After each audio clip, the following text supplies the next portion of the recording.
Only Dave Chappelle can do a 15-minute monologue on SNL and keep the people watching. No promo, no nonsense, just plain truth served as comedy. He can go through a minefield of taboo topics and make us laugh and think. Pure genius. But did you know he also made some predictions that actually came true?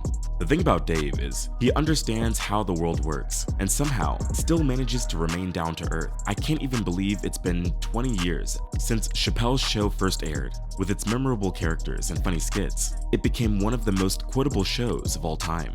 But the commentary was also light years ahead of its time. It showed us something that many of us thought would never happen.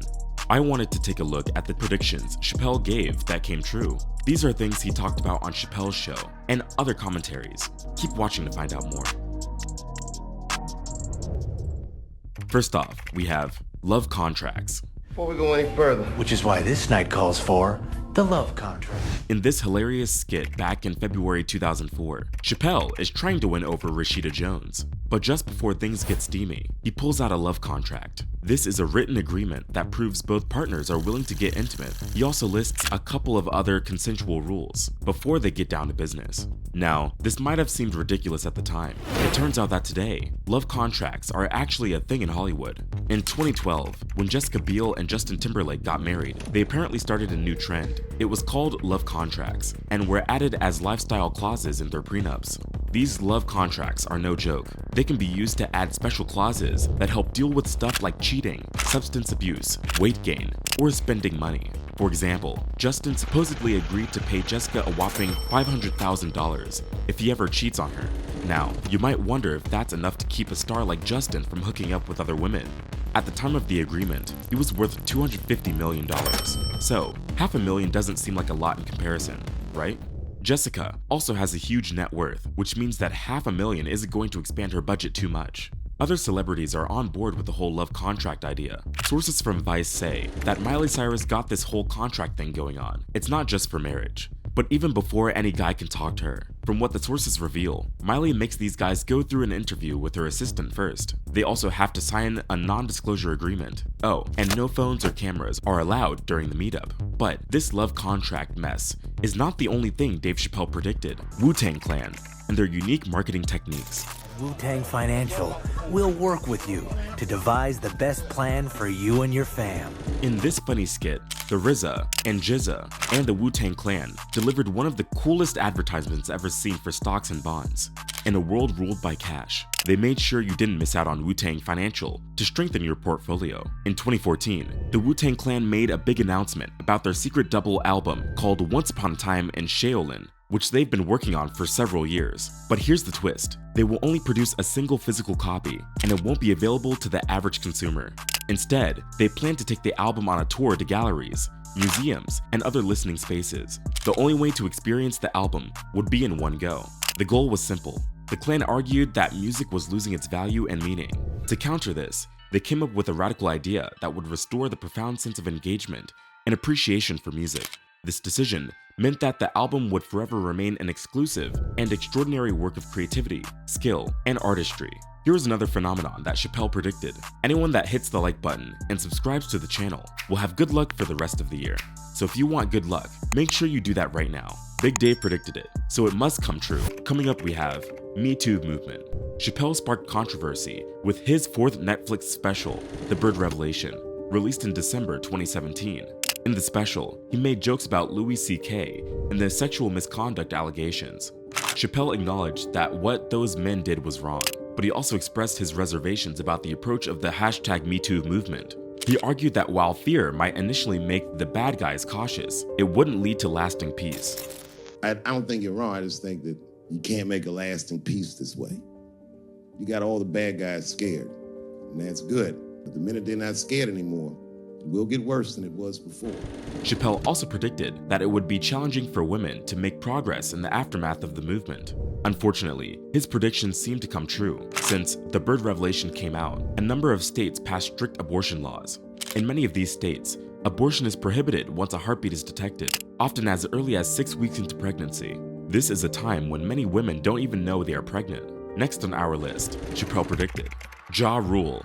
Chappelle was spot on when he talked about people looking for answers from celebrities beyond just entertainment. He addressed this in his show For What It's Worth, mentioning an incident after 9/11 when MTV asked Ja Rule for his thoughts on the tragic event. Chappelle mocked the idea, questioning who would care about Ja Rule's opinion at such a serious time. Interestingly, this simple joke turned into reality when Fox News invited Ja Rule to share his views on the 2016 presidential election and his voting preferences. Fans reacted strongly to Ja Rule's political commentary, confirming Chappelle's initial observation. It goes to show that sometimes the line between entertainment and serious matters can be blurred, and celebrities' opinions can have a more significant impact than we might expect. Another one of his predictions are the start of intervention. In Chappelle's show, he plays a character called Biggums with a squeaky voice who is addicted. You can easily spot him by his white, blistered lips and constant scratching. Some of his most famous catchphrases are Shazam and I smoke rocks. But he also has some peculiar food preferences. He's into peanut butter and sandwiches. This character, Biggums, is a whole roller coaster of bizarre and funny antics and will do whatever it takes to get some. This skit was a lot more dramatic, which was rarely seen on TV at the time. But somehow, the skit predicted that this type of show would be a hit. 2 years after this skit, A&E launched an American documentary series called Intervention. The series follows people who are dependent on drugs, alcohol, or both. During the intervention, the addict is given an ultimatum: go to an inpatient facility or risk losing some forms of privileges like income, contract, or something else. Most episodes focus on average people, but has also featured some celebrities over the years. What made the show stand out is that the producers typically did a follow-up a while later to see how the individual overcame the addiction and what they are doing with their life. The TV series, Intervention, had a significant impact on how we, as a society, perceive addiction and recovery. It's been quite beneficial in raising awareness about the widespread disease of addiction, which affects almost 21 million Americans. Unfortunately, just 10% of them get treatment. Through Intervention, viewers get a glimpse of the struggles addicts face, the commonly abused drugs, and what active addiction really looks like. It's eye-opening and helps us understand the challenges people go through. It gives people insights on how to properly step in and suggest treatment, which is so crucial for the path to recovery. Biggums also gives us a quick look at another prediction, the energy drinks with a special ingredient. In this parody of a Red Bull commercial, Biggums is advertising Red Bulls, an energy drink that's filled with drugs. This unusual product gives him superhuman strength and listening abilities. Once he gulps it down, he gains this unbelievable power and manages to lift a whole bus to retrieve a coin stuck underneath. Many years later, in 2015, a man got busted for selling energy drinks filled with. Jasper June from Boone County is a 72-year-old person who got arrested for making and selling homemade energy drinks. These drinks contain which is a strong stimulant. The police raided June's tree fort and found about 25 2-liter bottles of his energy drink in a cinder block pump house on the property. June became a suspect when he sold 4 bottles to some high school girls. Sadly, after drinking the energy drinks, these girls ended up in the hospital with internal bleeding. Concerned parents contacted the authorities, leading to his arrest. Energy drinks have long had a bad reputation. According to a study from Purdue University, consuming highly caffeinated alcoholic drinks can cause changes in the teenage brain. These changes are quite similar to those caused by and can last into adulthood. They can affect people's ability to handle rewarding substances. These energy drinks can have up to 10 times more caffeine than soda. It appears that combining the two substances can push teenagers beyond their limits and result in changes in their behavior. These drinks can also alter the neurochemistry in their brains. When adolescent mice were repeatedly exposed to caffeinated alcohol, they became more active, just like the mice that received. These changes in the brain can last for a long time. This is one of the reasons why it's tough for drug users to quit. Now, onto a more ridiculous subject. One that will definitely get the ball rolling. People losing weight after eating fast food every day. Remember Super Size Me? All these numbers, right? These numbers are outrageous. Unfortunately, you cause some major harm to your heart, your liver, your blood. You're gonna die. This documentary film takes on a daring approach that examines the fast food industry. Morgan Spurlock turns himself into a guinea pig. He eats only McDonald's food for an entire month, 3 meals a day, even eating supersized meals. Before starting, Morgan undergoes tests by 3 doctors, a cardiologist, GP, and a gastroenterologist, who declare him in excellent health. However, as he embarks on this fast food journey, he'll be monitored by these doctors to see if his health takes a hit.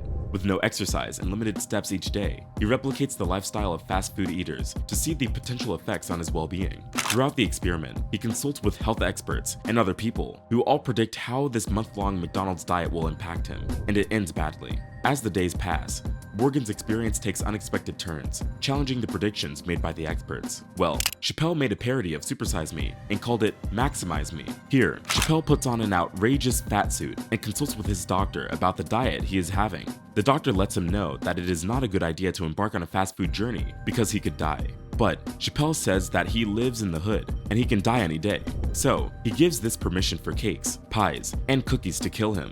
Then we see a montage of Chappelle eating fast food nonstop, but miraculously, at the end of the month, he manages to lose a whopping 100 pounds. Now, as ridiculous as this might seem, in 2014, a high school science teacher from Iowa claimed he lost 56 pounds only on a McDonald's fast food diet. He gained national attention and made plenty of nutritionists frown. John Sensa shared his story with many news agencies, where he said he adopted a 2,000-calorie diet. He stuck to the recommended daily amounts of carbs, proteins, sugar, and fat. On top of that, he made it a habit to walk for 45 minutes every day. At the start of the experiment on September 15th, this 6-foot-tall teacher weighed 280 pounds. This put him in the obese category with a body mass index of 38, but now he claimed to have shed some weight and reached 224 pounds. He brought his BMI down to 30. While he's still considered obese, he's super close to entering the overweight category. As Sensa talks proudly about his weight loss journey, he seems particularly thrilled with his blood test results. His total cholesterol went down from 249 to 190, with a 25% reduction in LDL, or bad cholesterol.